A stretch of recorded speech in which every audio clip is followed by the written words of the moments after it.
Good morning, good afternoon, good evening, depending on when you're watching this. Welcome to the Black and White. And so, in case you missed episode 2, I talked about the continuing issues on the border, as well as the Little Mermaid depiction, the Procter and Gamble ad that came out, as well as the Kurt Warner Foundation and something that they did that was fantastic for 4th of July. So in case you missed that, or this is your first time watching, please go back and check that out. It was a really good episode. But today, I'm going to be talking about Sandra Bland and her anniversary. I'm going to be talking about Tian McKinney. I'm going to be talking about trends. I'm going to talk about fathers. I'm going to talk about shootings. And I'm going to talk about 54 restaurants. And without further ado, let's get straight into it. So, 54 restaurants came together and put the proceeds towards the Michael Langsdorff family, donating as much as 50% of what they brought in this past week, Monday, I believe. And what a beautiful thing. And I will provide a list of those restaurants that did do that at the end of the show, like the credits. So that way, if you guys want to go out and support them, I think that's huge. And I think that's something that we need to, as a city, get behind, because this was not a government idea. This was just people coming together to show support to a family that's lost their loved one. And I thought it was a really nice gesture, and it definitely deserved to be noticed. And so that's why I wanted to make sure I brought that up. And here, not everybody or not all heroes wear capes. And there's an example of that in this young man right here. His name is Tian McKinney. Now, he is out of University City, and he had a brilliant vision of building a library in Ghana, Africa. And so he raised money. He asked for donations of books. My wife has donated several books. And he is currently, as in like right now, in Ghana, building a library for these children. And I wanted to let you get a first-hand look at this. So check this out.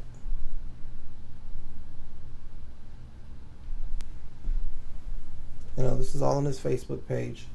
I do want to highlight it. You can go Tian McKinney. He'll pop right up. And he's got videos that he's posting of the journey along the way.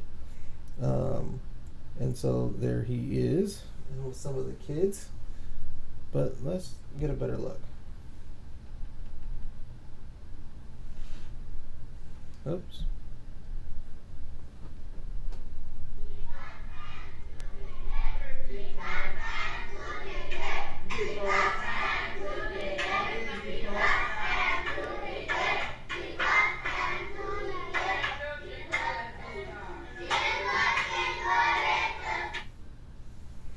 And here's an actual live view of what he's been able to build so far.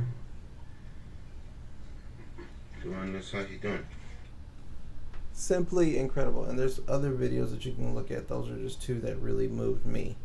But incredible. Not a celebrity. Just one of St. Louis's local homegrown individuals that's going out and being a gateway of help to little children. It's super incredible, and I'll continue to follow it, and hopefully when he comes back I'll be able to sit down and talk to him about his experience and how he came across that vision.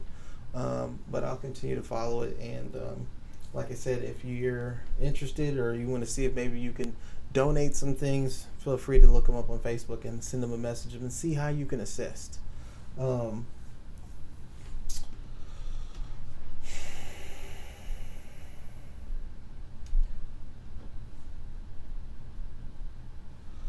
So when we come back, I'm going to get brutally honest on the remaining of the topics that I mentioned earlier, and I'm kicking off with Sandra Bland. So right after we come back, you're going to see the quotes I have for this particular episode, but you're also going to see a clip that I'm going to get into as soon as we come back.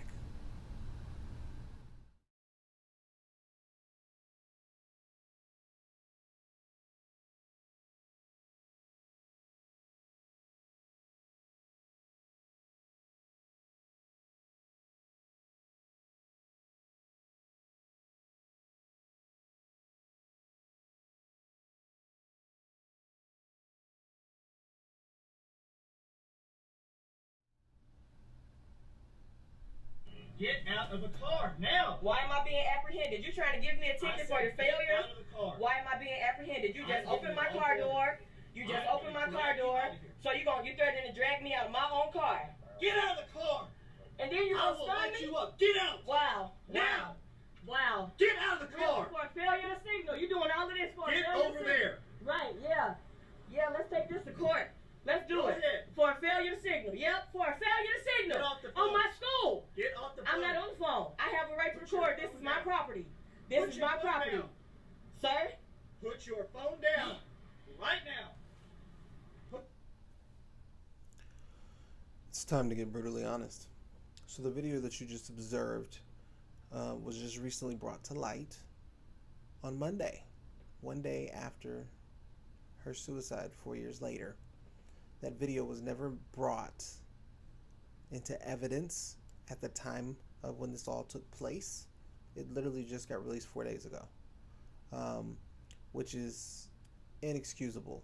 And the family is calling for the case to be opened again because if you're not familiar with the story, Sandra Bland was from Illinois and had just acquired a new position and job in Texas.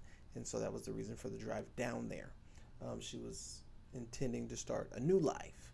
And she was pulled over for a failure to signal, as you guys witnessed. And she refused to put out her cigarette to when he became aggressive. Now, the report he issued states that his life was threatened in more than one case. And she was then arrested. 3 days later, she was then found hanging in her cell, and it was labeled as a suicide. So during the investigation, there were a few things that were brought to light. One, I'm sure they saw that video that you just saw and then came to the recollection that he just was not happy that she did not comply with his request to put out the cigarette, and so he removed her from the vehicle. But his report is stated differently, so police misconduct was filed. And once it was determined that he did lie, a deal was struck to where he would no longer be able to be a police officer, but he would go home scot-free. And that's a great deal for him, not so much for Sandra Bland as well as her family, because there's no deal that she comes back from. She gets no other opportunities. That life that she moved down there was robbed of her by this gentleman's inability to simply remain professional and do his job. He could have wrote her a ticket for the improper lane usage or failure to signal and been on his way. But that also begs the question, because his report stated differently. One, two, he also threatened to light her up. And all of this misconduct. And then now this video is coming out 4 years later. It makes you wonder, was there more misconduct? Did she actually commit suicide? Because she seemed to be very hard-pressed about taking him to court. And 3 days later, now she's hanging from her cell. And it's unfortunate that you have these situations because it's not all police officers. I want to be very clear about that. It is not all police officers. However, there are some seriously bad apples in the bunch. And we need to really reevaluate our system and processes so that way we can better weed out those bad apples so that we don't have this ongoing thing. Now, I will also say that that's 4 years old, and here we are now 4 years later, and it hasn't improved all that much. It's still going on. It is still happening, and it needs to stop. But we have to put the proper people in place as well as the processes to ensure one's safety. Again, this was supposed to be a new life for her. That's what she was moving towards. It was not supposed to be the end of her life. And then for them to have the audacity to sit here and release this video 4 years into the anniversary, I don't understand that dynamic either, as well as this not being included as part of evidence.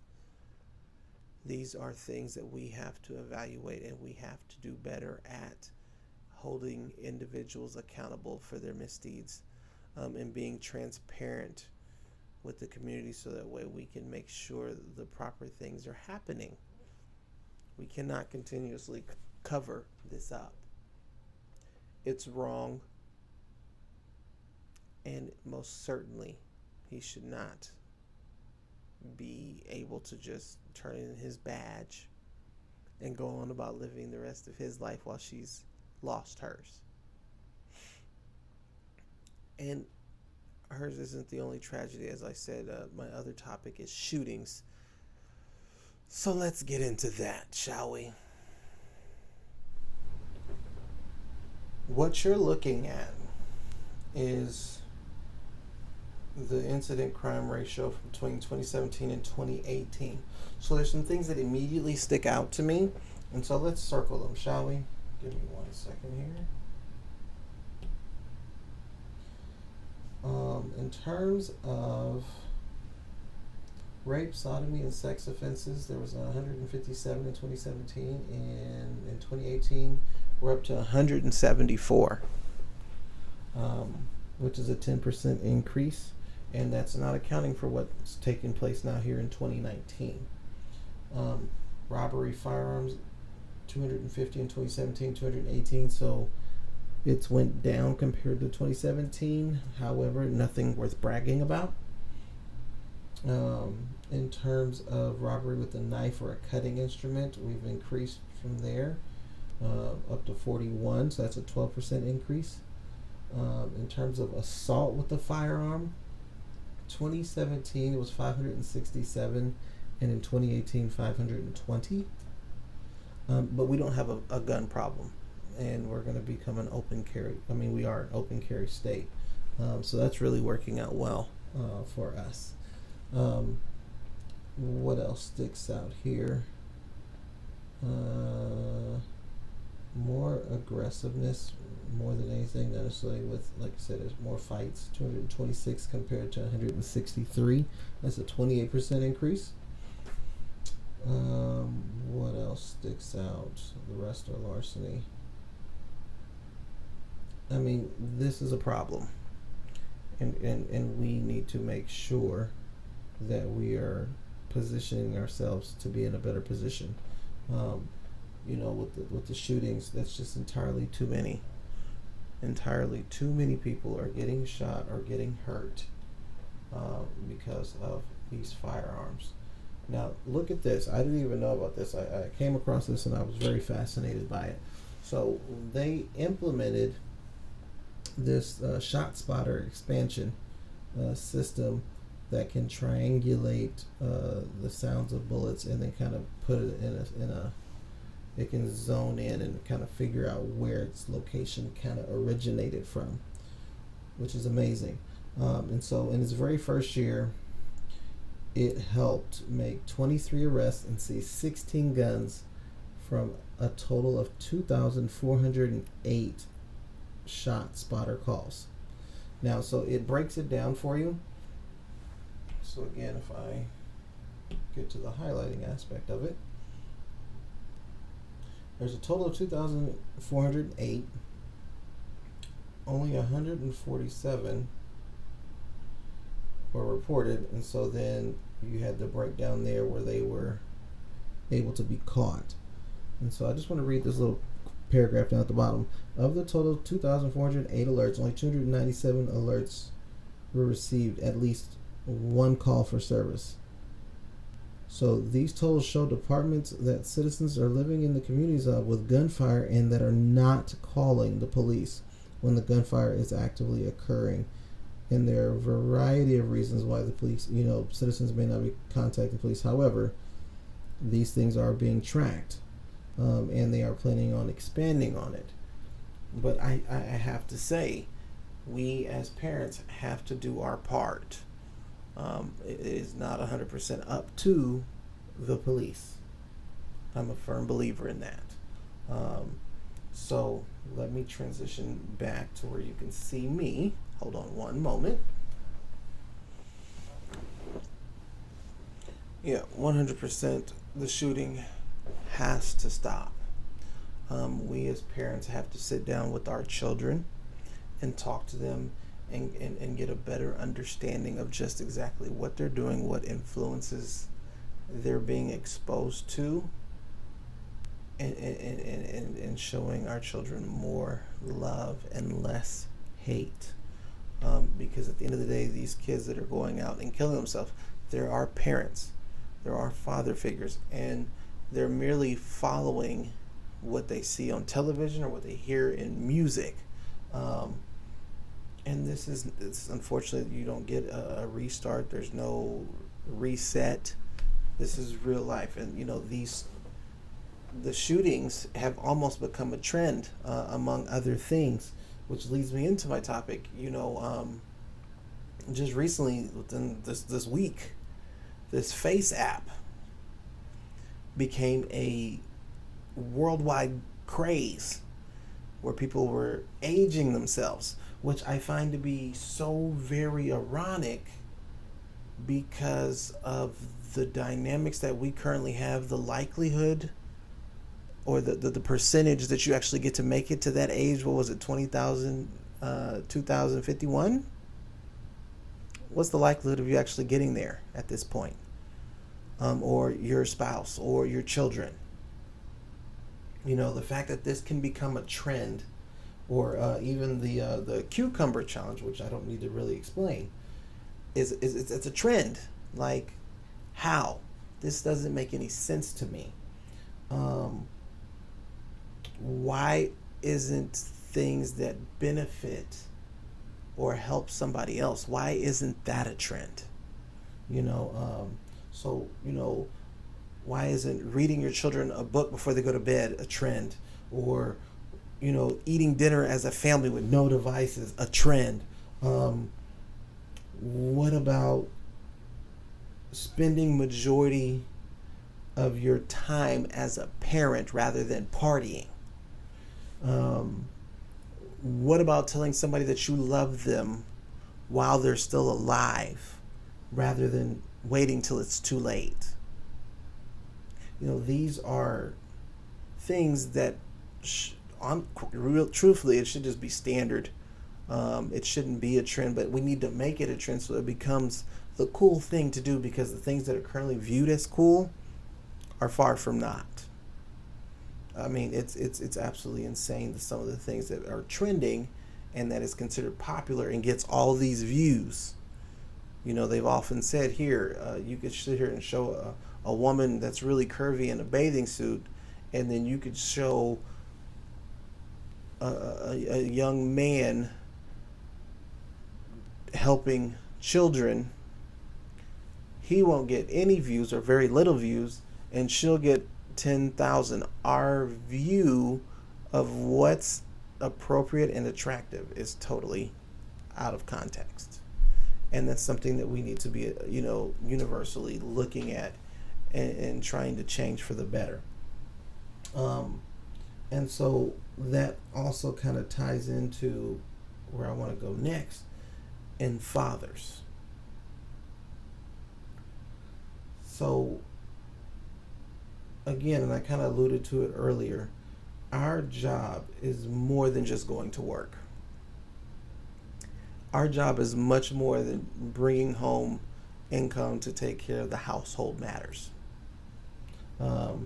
Protecting our family, teaching our children, leading by example, those are also part of your job as a parent. And actually, I found this really cool definition of a dad that I'm going to put up here. And I'm going to read it, obviously. A dad is a father, a guardian, protector, carer, friend, teacher, mentor, coach, taskmaster, a listener, sports fanatic, a mower man, king of the corny jokes. Not all of them are corny, let's be honest. And a taxi, a bank, a part-time fun guy, part-time fun police, tough on the outside, soft in the middle. The best dad a kid could ask for. There's some of us that are meeting up to that expectation. There's some of us that have become fathers that didn't have that outline put out there for them. They didn't have somebody to show them what that looked like. And that's something that we need to fully step into and do. And help the next man there as well. I'm not talking just to actual biological dads. I'm also talking to stepdads. So, you're definitely inclusive. I don't really like the term stepdad, because if you're sitting there raising a child, mentoring a child, helping them with their homework, teaching them right from wrong, you're their dad. And that's how they look at you, and that's how they view you. You're important to them. The dad is a very crucial piece in the puzzle. Again, I used to work in a detention home where I dealt with troubled youth. And the missing element that was commonly there was the lack of dad. And these children today so desperately need their fathers. And I, for one, want to make sure that that's something that we get a better grip on, as well as mentoring those that are becoming dads and are in our new territory. I can only imagine, if I did not have the father figures in my life, how confused or scared or nervous I would be in terms of becoming one and leading in that responsibility. You get a little bit of advice and a little bit of help in terms of being a mom. Mom's is a really hard gig. I am not trying to compare by any means, but there's no outline for being a dad. If you really think about it, you have home ec, but there's nothing that shows you manhood or being a father. There's no book for that. And so I feel like it's something that we need to make sure that we address. And so with that, let me take this off.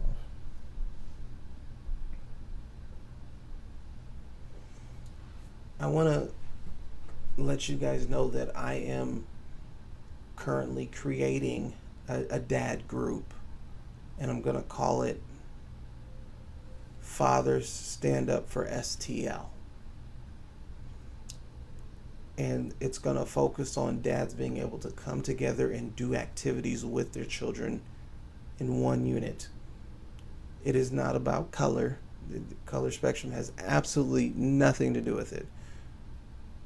This is just dads coming together and getting support from each other and being in good company. Because there's a lot of us out there, and I feel like we could definitely make a huge impact in our city. So that stated, I'm going to give you guys some homework. The first thing I'm going to, say for homework is you definitely need to call someone and tell them that you love them and let them know how important they are to you. If you can have that conversation face to face, that'd be even better. But at the very least, call them and let them know now. Number 2, share this with somebody. If this episode touched you or resonated with you in any way, please share it with somebody, especially dads. If you know of a great dad, please share this with them, because I am going to get that dads group out. I'll have more details on the next episode. And there's no age limit on this. I want wisdom. I want youth. I want to be able to put us all in one big pod, so that way we can sit there and we can better each other, and give each other that support and that foundation. Hey, my kid's doing this. What'd you come up with? And we can work better to better provide safety for our children, as well as preparing them for the world that we are living in. But we have to do our part. It can't just be the school. It can't be just the police. We as parents, especially dads, I'm reaching out to. I want us to be super involved, and I want the children to be able to see that. That what they get, they can't take for granted, and that we can't take it for granted either. And like I said, I'll have more details about the group in the next episode. So, guys, thank you for watching. I got a few likes this week. I was super excited and glad to be able to see that. Hopefully this dynamic works a little bit better. I know I was probably doing a little bit too much with the two screens and whatnot. So I wanted to simplify it for you this episode and see how this works for you. Hopefully the lighting is better, and this was a little bit smoother and more efficient for you guys.